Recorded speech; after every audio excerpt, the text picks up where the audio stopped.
Hey, what's going on, guys? We're continuing here our indie tour in LA, and with me I've got Mark from Tic Toc Games, the creative director, who's going to give us a little tour of Tic Toc Games Studios. How you doing, Mark? Coming by. Yeah, nice no problem. So, what's behind this door? We have the whole team. That's. Oh, let's go in. Oh, it's a surprise. All right, let's go see what's in here.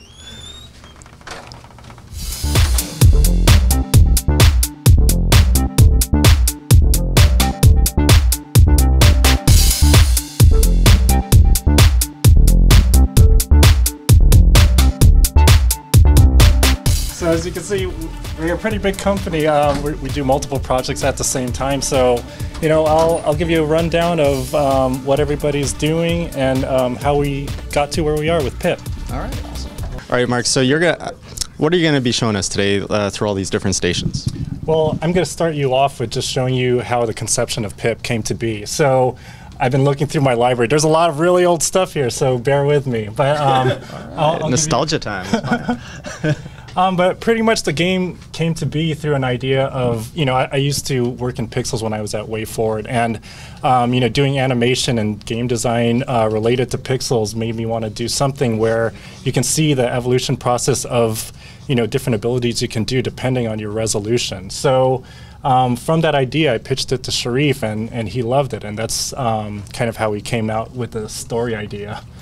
And what you can see here is early design sketches of how we wanted to treat the kingdom. You know, we had a whole pixel kingdom that was run by different resolutions, and depending on your resolution was your, you know, your character's value. And an evil queen comes in, and she absorbed the pixels from the king and queen, and you're the only one left to help out, you know, since everybody got de-res. But you can see in this picture that there were different hierarchies based on your different resolutions, and that's kind of the basis behind the whole universe that we're building. Beyond that, we started off with a lot of evolutions. There actually were more than this. And what we found out is it just became a little bit hard for people to understand what each evolution did. So we tried to pare it down into what's easiest to relate to being small, being quick, and then being heavy and strong. So then we pared it down, and it still didn't feel right, so we did it one more time until we kind of settled on the 3 characters that really define each of those specific genres. And it's easier for the player to grasp onto the gameplay when you have, you know, something that's light and small can fit into tight areas, someone that's quick, and then someone who's heavy, who can push heavy things and smash through things. And then that way, doesn't matter what kind of obstacles you come across, you'll know how to interact with it depending on which character you are. Then beyond that, once we got a solid idea of the gameplay, it was finding all the pixel artists we know.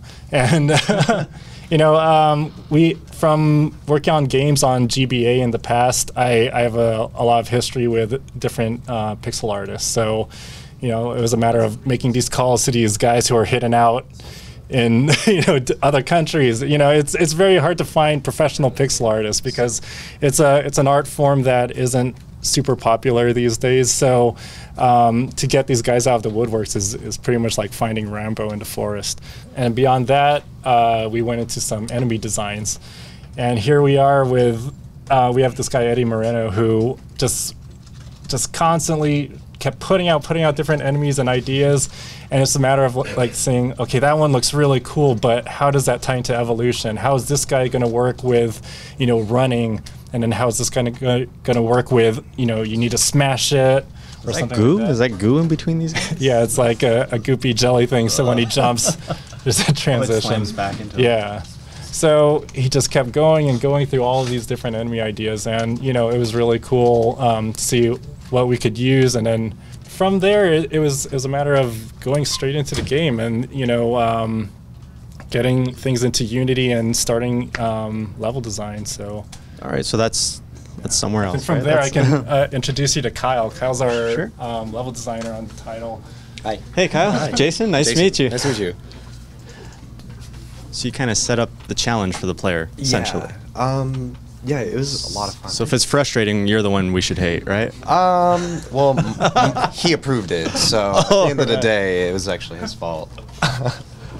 But yeah, as far as like all the levels and stuff and creating all the challenges, what was cool about it is like we had to come up with something that always had to work for each Pip, right? Because I don't know if, actually I kind of wasn't listening to what you guys are saying, but like just a brief synopsis.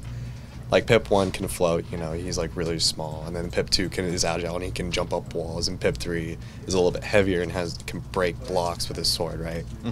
So between each one of these evolutions, you know, it's what's fun about it, at least for me, I have to be able to come up with these interesting puzzles for Pip 2 to do something, and then for you to go back down to 1 to float to a different area, you know, and then from that area to go back to 2 and then somehow get to 3 to break a block, right? So like that's like the nature of our game, you know, the different evolutions. So was that challenging for you? Like, how do you start? You got a blank canvas.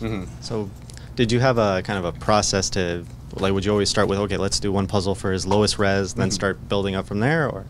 A lot of it, I did a lot of paper designs. It kind of just like came off the top of my head, I guess. We have, actually, I still have this little note here. It's like, this is like our level design Bible, and I kind of just like glance at it, and these are like rules which like help tailor like our fundamentals of like what every room that we broke out into like little specific chunks for a whole level, right? What every room would have for Pip.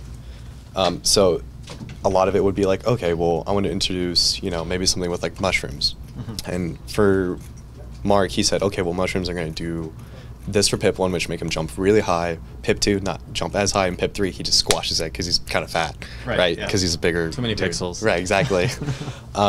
So what I would do is, like, I go, okay, if I'm going to introduce mushrooms, you know, I have to build out a level talking about mushrooms, or we have to talk about, like, these falling platforms, or these, you know, whatever the feature might be. So I just build out something random. It doesn't even matter because I don't even think about, I just don't really think about how it's going to lay out exactly yet. I just want to build out something that's fun and something that seems challenging, that gives something cerebral. Maybe sometimes it'll be more about the enemies for that, right? And then from there I go, okay, how am I going to rearrange this? Like, how is it going to make sense? Because now it's just all over the place. The refinement process. Right. And then I kind of look at this, and then I look at Mark.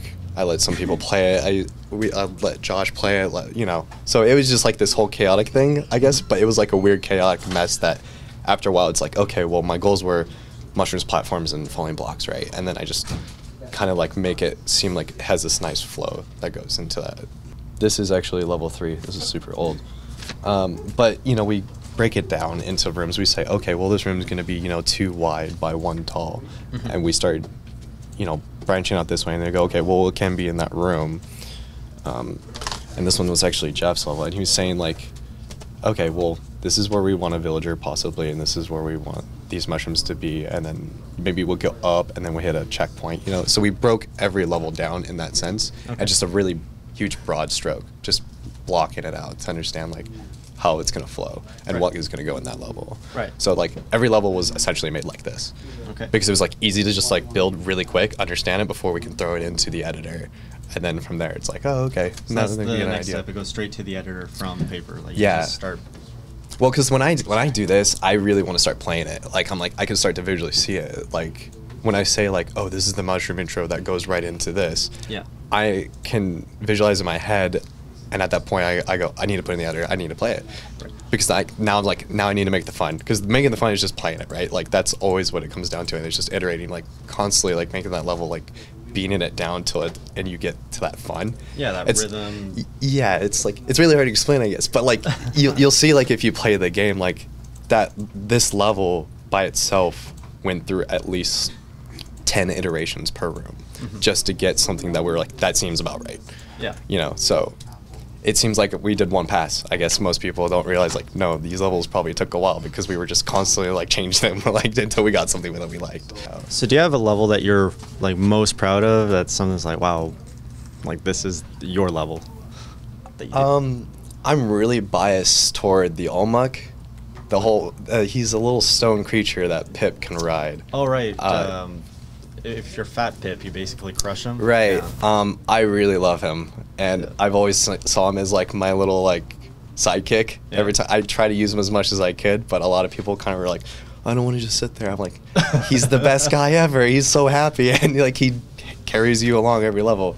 What'd you call him again? What's his name? His name's Olmec. Olmec? Yeah, that was like the editor name. I don't think we ever said that anywhere, like, because he's just a dude that's in the level and he doesn't get any like spotlight. But I'm like, oh, I love him so much. Like, he's the best. The sequel's gonna have as a like playable character, Olmec.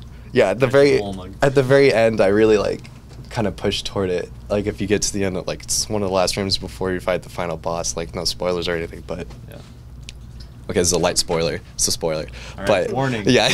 Skip ahead like but a minute. before you fight the boss, I was like, oh, I don't know how. Like, what can I do to make it like really like kind of cool? I was like, as I was playing, I was like, I really love the Olmec. I want the player to ride the Olmec to his journey to get to the last boss. I was like, I'm gonna put that in. Yeah.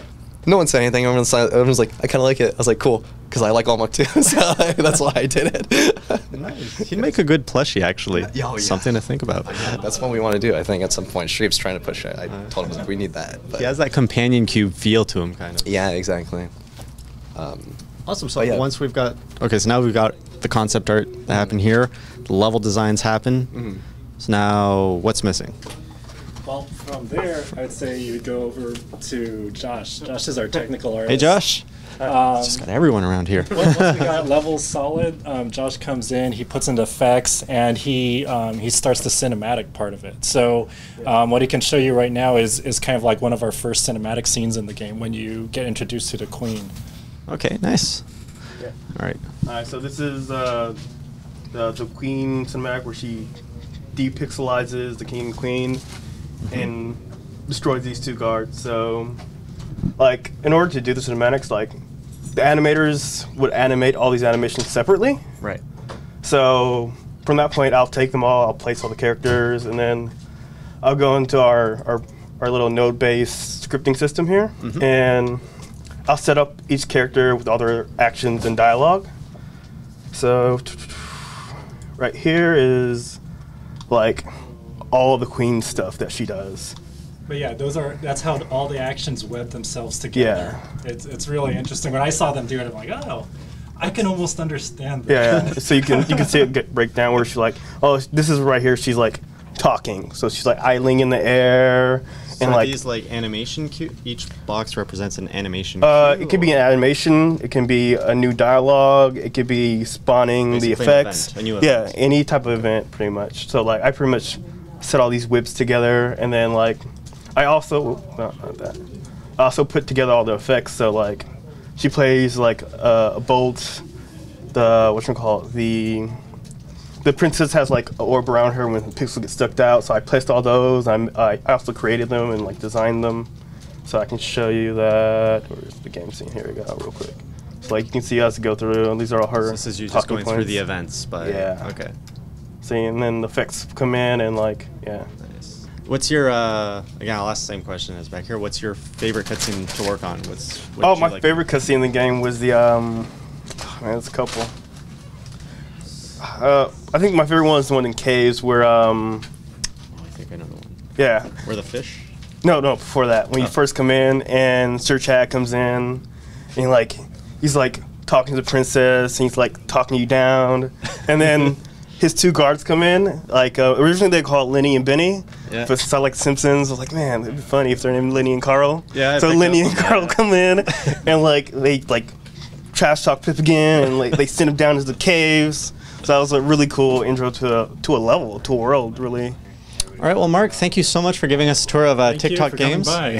So if our viewers want any more information on Adventures of Pip, where should they go? Well, I mean, you can go to our website, tictocgames.com. But other than that, we have our Twitter that you can just visit. We'll constantly be updating. I'm constantly updating as well. So, come check it out. Play the game. It's in the eShop. It's on the Wii U eShop, right? Yeah, Wii U eShop. So, definitely play it. All right. Yeah. Do try it out. It's a fun game. I reviewed it myself. Do head on over to NintendoEnthusiast.com to see that review. And we'll see you guys next time. Till then.